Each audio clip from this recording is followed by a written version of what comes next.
Queridos hermanos, iniciamos la lección divina de este día jueves 11 de abril, jueves de la segunda semana del tiempo de Pascua. Por la señal de la Santa Cruz de nuestros enemigos, líbranos, Señor Dios nuestro, en el nombre del Padre, y del Hijo, y del Espíritu Santo. Amén. Señor mío, Dios mío, creo firmemente que estás aquí, que me ves, que me oyes. Te adoro con profunda reverencia. Te pido perdón de mis pecados y gracia para hacer con fruto este tiempo de lección divina. Madre mía Inmaculada, San José, mi Padre y Señor, Ángel de mi guarda, interceded por mí. En este día jueves celebramos la memoria de San Estanislao, obispo y mártir. Y en la primera lectura continuamos con la lectura del libro de los Hechos de los Apóstoles. Leemos el capítulo 5, versículos 27 al 33. En aquellos días los guardias condujeron a los apóstoles ante el Sanedrín, y el sumo sacerdote los reprendió diciéndoles: les hemos prohibido enseñar en nombre de ese Jesús. Sin embargo, ustedes han llenado a Jerusalén con sus enseñanzas y quieren hacernos responsables de la sangre de ese hombre. Pedro y los otros apóstoles replicaron: primero hay que obedecer a Dios y luego a los hombres. El Dios de nuestros padres resucitó a Jesús, a quien ustedes dieron muerte colgándolo de la cruz. La mano de Dios lo exaltó y lo ha hecho jefe y salvador, para dar a Israel la gracia de la conversión y el perdón de los pecados. Nosotros somos testigos de todo esto, y también lo es el Espíritu Santo que Dios ha dado a los que lo obedecen. Esta respuesta los exasperó y decidieron matarlos. Palabra de Dios. Como vemos, continúa ese testimonio que dan los apóstoles delante del Sanedrín, delante del gran consejo de los ancianos de Jerusalén, de Israel, ante el cual han sido presentados los apóstoles como si fueran criminales, siendo que no han cometido ningún crimen. Los han vuelto a capturar, los han vuelto a llevar después de que fueron liberados milagrosamente por la acción de un ángel. Los han vuelto a capturar, esta vez de una manera sin violencia, leíamos el día de ayer en los Hechos de los Apóstoles. ¿Por qué? Porque tienen miedo a lo que pueda suceder con la gente, lo que pueda reaccionar la gente que está escuchando esa predicación que los apóstoles valientemente siguen haciendo en el templo de Jerusalén. Los condujeron ahora ante el Sanedrín y el sumo sacerdote, que los reprende, diciéndoles: les hemos prohibido enseñar en nombre de ese Jesús. Les hemos prohibido. Y efectivamente el Sanedrín tiene una autoridad, y una autoridad que los apóstoles no niegan. No se trata de negar la autoridad de ese consejo de ancianos, de ese consejo de los sumos sacerdotes. De hecho, la Iglesia siempre se va a desarrollar con una alta estima y una alta confianza en la autoridad, en el saber reconocer la autoridad. Pero la respuesta va a ir por otro lado. No podemos obedecer antes esa autoridad. Hay una jerarquía de autoridades y eso va a ser importantísimo. Les hemos prohibido enseñar en nombre de ese Jesús. Sin embargo, ustedes han llenado Jerusalén con sus enseñanzas. Sin embargo, ustedes siguen enseñando en el nombre de Jesús. Y ahora quieren hacernos responsables de la sangre de ese hombre. Y esto es lo que les cuesta tanto a este grupo de hombres. ¿Por qué? Porque ha sido el Sanedrín. Han sido ellos mismos, el sumo sacerdote, quienes pusieron a Jesús en manos de Poncio Pilato y pidieron la muerte para él. Y ahora dicen: bueno, nosotros no somos responsables. Claro que lo son. Qué penoso es cuando no somos capaces de asumir las responsabilidades de nuestros actos. En este caso, sí, es su responsabilidad. Ustedes no tenían por qué haber entregado a Jesús a Poncio Pilato. No tenían por qué haber pedido la muerte para Jesús. Y sin embargo, esto fue lo que hicieron, esto fue lo que pidieron para él. Pedro y los otros apóstoles replican. Primero, hay que obedecer a Dios, lo que decíamos, y luego a los hombres. Qué bonito principio, porque es un principio fundamental en nuestra existencia. No es cualquier cosa. No, siempre primero a Dios. Oye, yo me puedo poner a enumerar las cantidades de veces que la gente cree que primero tiene que obedecer a los hombres, que primero tiene que obedecer y responder delante de los hombres. Te pongo un simple ejemplo. Cuando una persona dice, no, es que no pude ir a misa. ¿Por qué? Porque llegaron mis familiares de visita. ¿Y les dijiste que ibas a misa? No, ¿cómo les iba a decir? ¿A quién está obedeciendo esa persona en primer lugar? A los hombres. A los hombres. Está pensando que tiene que responder en primer lugar hacia los hombres. Cuando nos enfrentamos a diferentes situaciones donde uno dice, no, es que no se puede hacer de otra forma. ¿Por qué? Porque así es, por ejemplo, la corrupción. La corrupción que convence a las personas, no, es que no se puede si no, yo no pago sobornos, si yo no hago esto. Bueno, estoy obedeciendo primero a los hombres y me estoy llenando la cabeza de que no hay otro modo, de que no existe otro modo de actuar. Primero hay que obedecer a Dios, luego a los hombres. Las autoridades deben ser respetadas, pero no existe ninguna autoridad en este mundo sobre Dios. Por eso tenemos que tener claro, ¿cuál es la primera autoridad que tenemos que obedecer? La de los padres. Claro, por supuesto, pero nunca sobre Dios. Muchas veces los niños pequeños no van a poder efectivamente saltar esa autoridad y por eso da tanta pena que esa autoridad vaya en contra de Dios. Pero si llega la ocasión en que tengo que elegir y ya tengo la capacidad de elegir entre obedecer a mi padre, a mi madre y obedecer a Dios, si son dos voluntades contrarias, ¿cuál es la que tengo que escoger? Dios. Dios, siempre Dios. Por eso nosotros no queremos países donde haya que elegir. Queremos países donde efectivamente se reconozca lo que es lógico y esencial. Es decir, que la primera autoridad es Dios. Es penoso cuando las leyes de un país se vuelven leyes contrarias a Dios. Explican los apóstoles y Pedro, el Dios de nuestros padres resucitó a Jesús, a quien ustedes dieron muerte en la cruz, a quien ustedes dieron muerte colgándolo de la cruz. ¿Por qué no quieren aceptar lo que han hecho eso? El Dios de nuestros padres lo resucitó. Ustedes impusieron su voluntad, hicieron que prevaleciera su voluntad. Su voluntad fue matar a Jesús. Pero Dios ha tenido otra voluntad y lo resucitó. La mano de Dios lo exaltó y lo ha hecho jefe y salvador para dar a Israel la gracia de la conversión y el perdón de los pecados.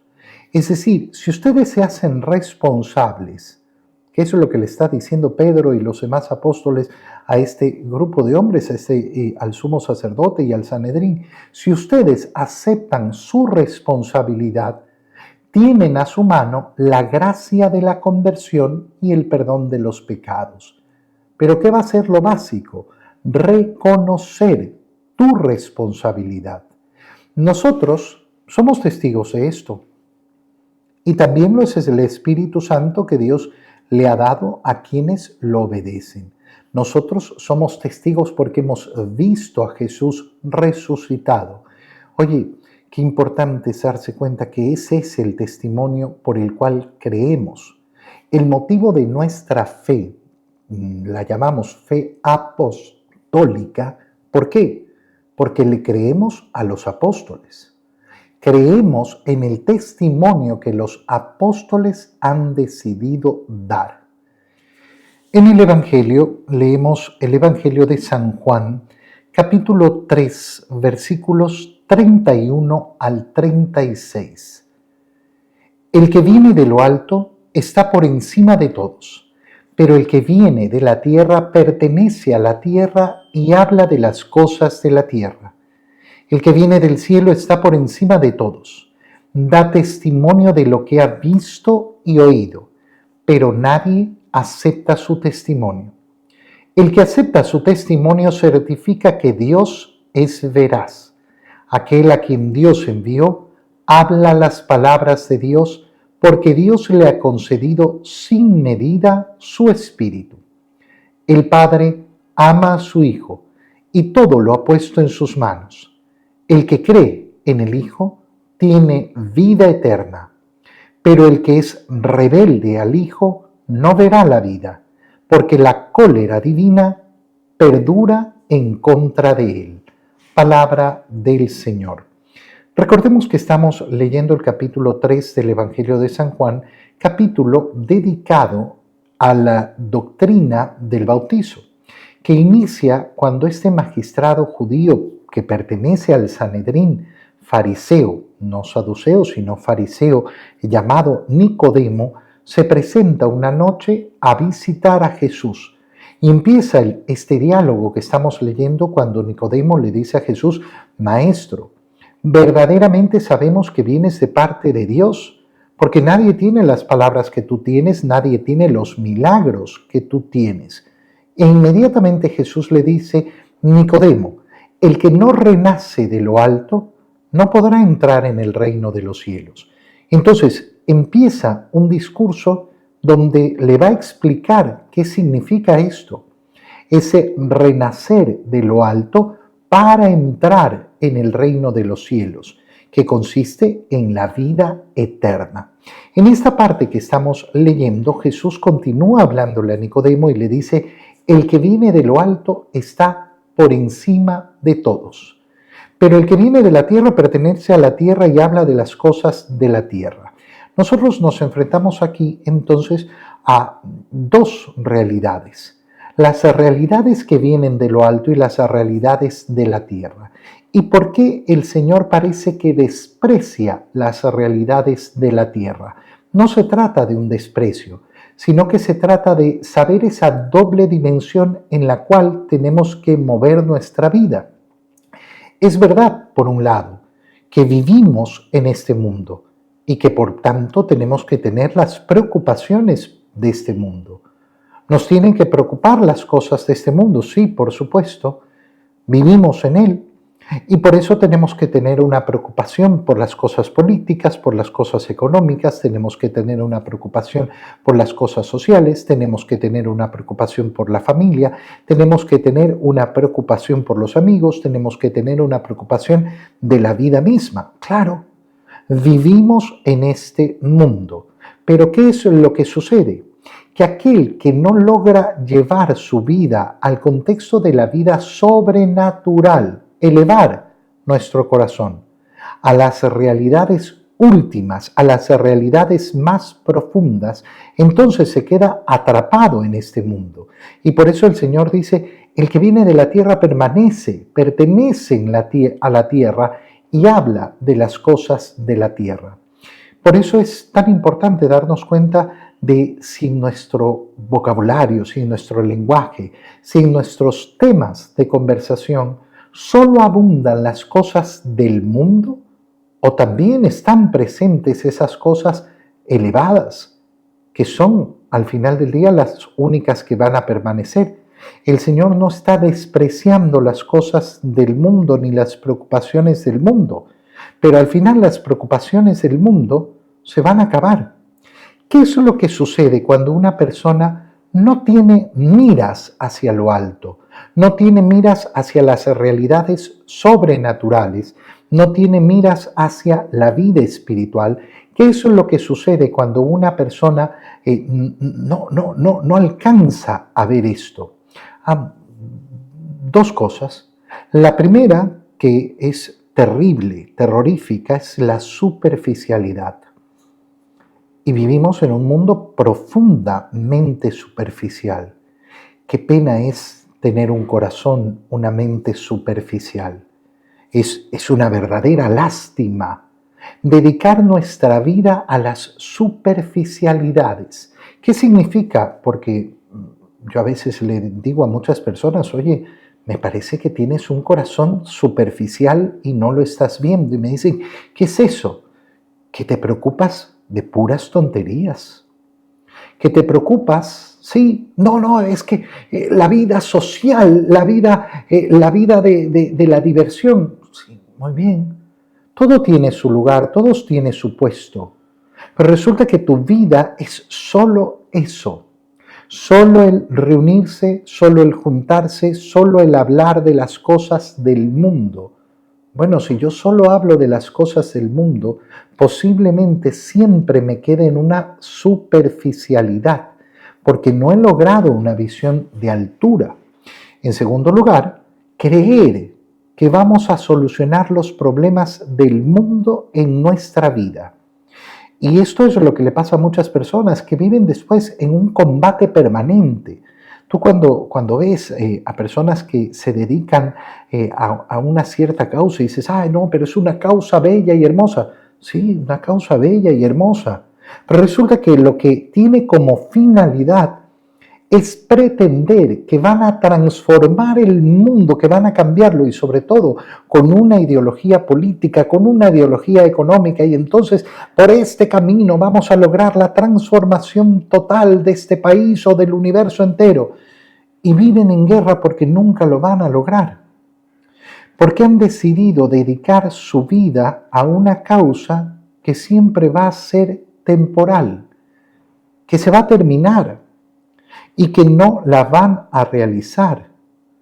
Y no han puesto su vida en ese término de altura. Por eso el Señor dice, sigue diciendo, el que viene del cielo está por encima de todos. Y el que acepta su testimonio certifica que Dios es veraz. Es decir, el que acepta el testimonio de Jesucristo dice que Dios es veraz, que dice la verdad, que no me ha mentido. ¿Qué es lo que se nos está diciendo? Mira, vemos el testimonio de los apóstoles que está por encima de la autoridad que tiene el Sanedrín, porque ellos han visto a Jesús. Nosotros creemos esto, creemos en el testimonio que dieron los apóstoles de haber visto a Jesús resucitado. Y al creer en esto, lo que estamos diciendo es, Dios no nos ha engañado, no nos ha mentido, estamos certificando la veracidad con la que Dios actúa. Aquel a quien Dios envió, por tanto, habla las palabras de Dios, porque Dios le ha concedido sin medida el Espíritu. Preguntarnos si yo me dejo impregnar verdaderamente de esa gracia de Dios para mirar a lo alto. El Padre ama a su Hijo y todo lo ha puesto en sus manos. Por tanto, el que cree en el Hijo tiene vida eterna. Mirar hacia arriba significa mirar hacia esa vida eterna. Pero el que es rebelde al Hijo no verá la vida, porque la cólera divina perdura en él. ¿Qué significa que la cólera divina perdure en él? Por no haber aceptado al Hijo. El Padre que quiere que nos regocijemos en su Hijo, que aceptemos a su Hijo, que proclamemos al mundo que Dios ha actuado, que verdaderamente el Emmanuel, el Dios con nosotros, está con nosotros, que su obra salvadora sirve. Ese es el testimonio que tenemos que dar. Te doy gracias, Dios mío, por los buenos propósitos, afectos e inspiraciones que me has comunicado en este tiempo de lección divina. Te pido ayuda para ponerlos por obra. Madre mía Inmaculada, San José, mi Padre y Señor, Ángel de mi guarda, interceded por mí. María, Madre de la Iglesia, ruega por nosotros. Queridos hermanos, os reciban mi bendición en el nombre del Padre, y del Hijo, y del Espíritu Santo. Amén. Que tengan todos un muy feliz día.